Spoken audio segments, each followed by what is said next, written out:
અમરેલીના બગસરા તાલુકાના હામાપુરા ગામ નજીક હડકલા હનુમાન પાસે 14 સિંહોના ટોળા નજરે આવ્યા છે, જેનો વિડીયો મોબાઈલમાં કેમેરા કેદ થયો છે। જ્યારે આ વિડીયો એક સાથે 14 સિંહ અને સિંહણનું મોટું ટોળું જોવા મળ્યું છે। આ દ્રશ્ય જોઈને સિંહના ટોળા ન હોય એવી જૂની કહેવત ખોટી ઠરી છે। આ વાયરલ થયેલો વિડીયો ધારી અને બગસરાના જોડતા માર્ગ પરનો છે।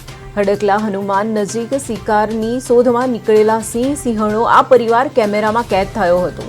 વિડીયોમાં એકી સંખ્યા સાથે આટલા બધા સિંહોને જોઈને લોકોમાં ભારે ઉત્સાહ જોવા મળ્યો છે। ધારી અને ગીરના આસપાસના વિસ્તારોમાં રસ્તા પર અને ગામડાઓમાં સિંહની વારંવાર જોવા મળે છે।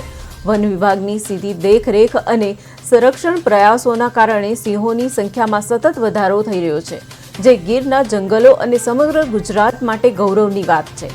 આ વાયરલ થયેલા વિડીયોમાં ફરી એકવાર સાબિત કરી દીધું છે કે ગીરના જંગલમાં સિંહોનું સામ્રાજ્ય કેટલું મજબૂત છે।